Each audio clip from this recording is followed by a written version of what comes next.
Ternyata nggak cuma Arabisasi di Indonesia yang bikin resah. Arabisasi juga meresahkan negara tetangga Malaysia. Simak sudut pandang.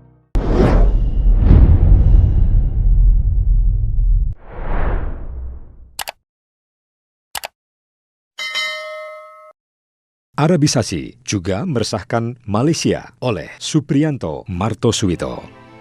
Keresahan akan maraknya aktivitas Arabisasi di berbagai sendi kehidupan tak hanya meresahkan pegiat budaya kita di Indonesia, di bumi Nusantara, melainkan juga dirasakan oleh saudara-saudara serumpun kita di Malaysia.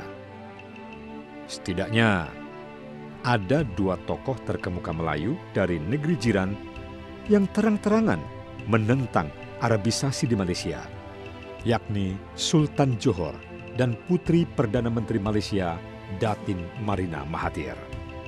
Sultan Johor Ibrahim bin Sultan Iskandar sejak 2016 lalu mengingatkan agar warga Malaysia mempertahankan budaya mereka, tidak meniru orang-orang Arab dan tidak membuang budaya Melayu yang unik. Sultan 62 tahun itu mengatakan dia berperang pada adat dan tradisi sebagai orang Melayu karena dilahirkan sebagai orang Melayu. Pernyataan Sultan Ibrahim pada 2016 itu muncul di tengah gerakan Arabisasi Islam di Malaysia, di mana tekanan pada perempuan Muslim untuk menggunakan jilbab dan menutup aurat mereka meningkat. Sultan sempat mengecam Departemen Pekerjaan Umum atau JKR Batu Pahat yang memasang pemberitahuan di jalan raya yang mengingatkan wanita Islam tentang dosa bila tidak menutup rambut. Pekerjaan utama mereka adalah untuk memastikan jalan-jalan raya dikelola dengan benar dan tidak mempersoalkan rambut perempuan, kata Sultan Ibrahim. Bukanlah urusan lembaga pemerintahan untuk ribut tentang cara berpakaian orang-orang. Lakukan pekerjaan sesuai bayaran Anda dan urusi urusan Anda sendiri, tegasnya. Peningkatan Arabisasi di Malaysia sudah tahap meresahkan karena sudah menghancurkan dan menghilangkan adat istiadat dan tradisi Melayu. Jika ada sebagian dari Anda ingin menjadi orang Arab dan mengamalkan budaya Arab dan tidak mau mengikuti adat istiadat Melayu dan tradisi kita, itu terserah Anda. Saya juga akan senang jika Anda tinggal di Arab Saudi, kata Sultan Ibrahim, seperti yang dilansir laman Straits Times pada 24 Mei 2016 lalu. Saya percaya ada orang Melayu bangga dengan budaya Melayu. Setidaknya saya jujur dan tidak munafik dan rakyat Johor tahu siapa raja mereka, kata Sultan Ibrahim melanjutkan. Hal yang dikeluhkan juga meningkatnya penggunaan kosakata Arab. Dia mengaku terganggu dengan kecenderungan orang Melayu masa kini yang meninggalkan ucapan salam tradisional.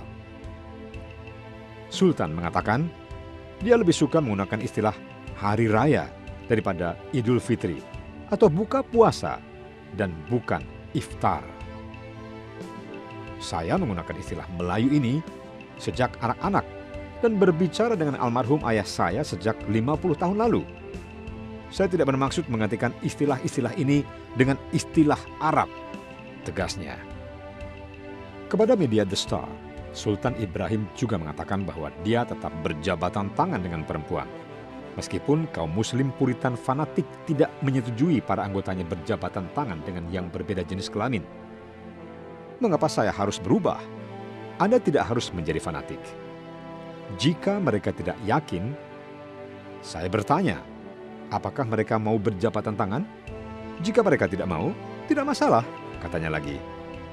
Seperti di Indonesia, sejak 2 dekade terakhir, bahkan sejak 1980-an, Arab Saudi menanamkan pengaruh Islam konservatifnya di Malaysia dengan terus mengubah tradisi adat istiadat dan budaya asli Melayu menjadi kearab-araban. Aksi yang sama dilakukan di Indonesia. Negeri kaya minyak di gurun pasir ini mengguyur miliaran dolar untuk itu. Arab Saudi menyumbang ke sekolah-sekolah dan universitas-universitas di dua negeri bertetangga yang mayoritas Muslim ini untuk menancapkan paham Puritan mereka.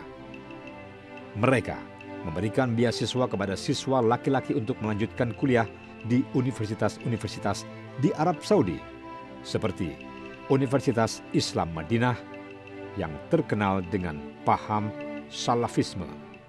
Universitas Sains Islam Malaysia juga menerima sumbangan besar dari Arab Saudi. Memang tidak semua lulusan mereka memiliki paham yang ekstrim. Akan tetapi terdapat peningkatan paham Islam ekstrim yang memicu polarisasi dan konflik. Rizik Syihab, Anies Mata, Ahmad Heriawan, Bakhtiar Nasir, Hidayat Nur Wahid, termasuk alumni Universitas Arab, juga pimpinan Laskar Jihad Jafar Umar Thalib.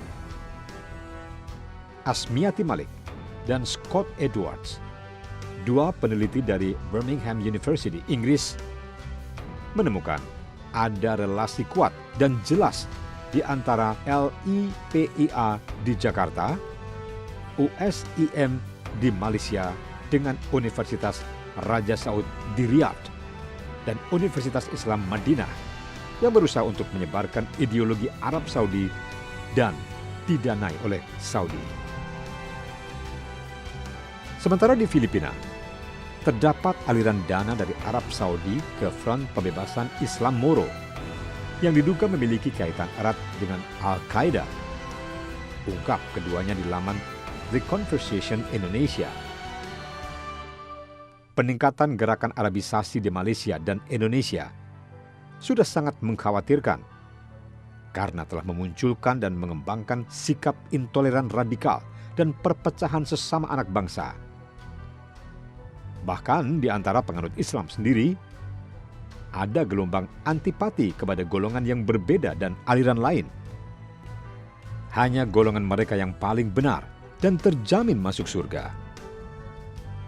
Ironi yang terjadi adalah ketika Arab makin giat menyebarkan Islam Puritan atau Islam fanatiknya di Asia Tenggara, Malaysia, dan Indonesia khususnya, justru pemerintah di negeri mereka makin moderat. Kungkungan mereka terhadap warga sendiri, khususnya kepada kaum perempuan, diperlonggar. Bioskop dibuka.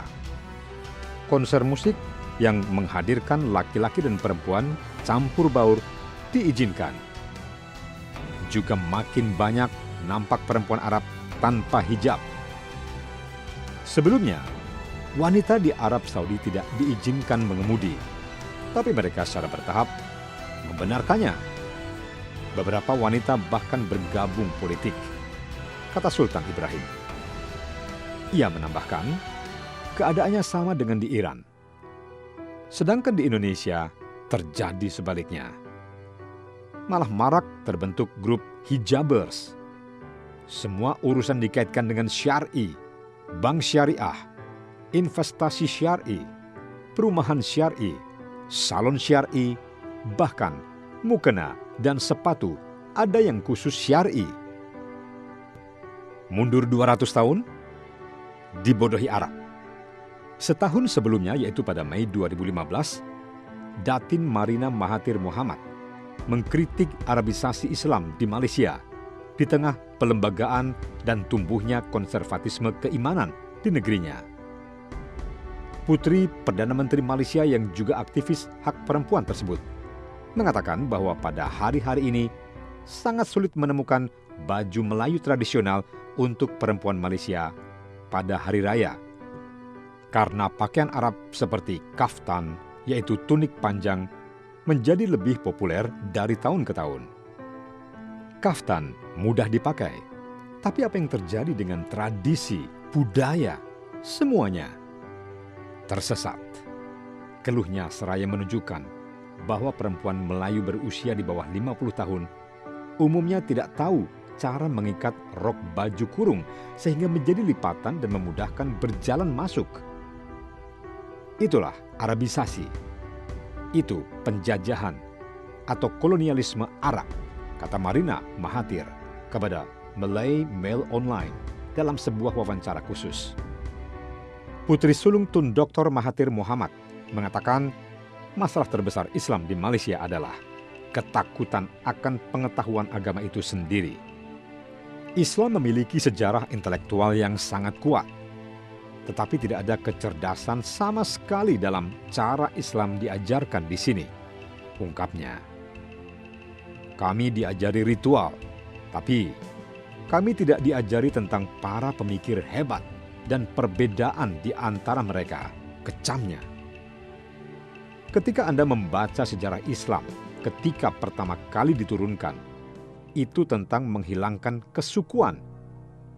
Tetapi Anda sekarang memiliki hal di mana Anda ingin pergi ke suatu suku atau suku lain, meskipun semuanya resmi Muslim, tidak diperbolehkan, tambahnya. Islam Sunni adalah ideologi yang lazim di Malaysia, sedangkan pemikiran Islam lainnya, termasuk Syiah, dianggap menyimpang. Datin Marina mengkritik pihak berwenang karena selalu menciptakan musuh baru. Khotbah Jumat yang disetujui oleh pemerintah telah berulang kali memperingatkan komunitas Muslim yang dominan terhadap filosofi seperti liberalisme dan pluralisme. Liberalisme, pluralisme, komunisme, feminisme, Quranisme, tapi rasisme, fasisme tidak termasuk, katanya. Marina mengecam seruan pemerintah yang berulang kali agar umat Islam bersatu dan menyesuaikan diri, menunjukkan bahwa hal itu tidak memberikan ruang untuk individualitas. Sementara wanita Muslim dikritik ketika mereka melanggar norma, mengutip kontroversi konser K-pop, di mana gadis-gadis Muslim berjilbab memeluk artis Korea. Perempuan selalu diserang, keluh aktivis hak perempuan Malaysia ini. Apa yang terjadi di Sekolah Negeri Kota Padang, Sumatera Barat, adalah bentuk yang sama dari meningkatnya konservatisme Islam di Malaysia. Dengan mengutip dalih agama dan ayat Quran, perempuan dipenjarakan lewat seragam hijab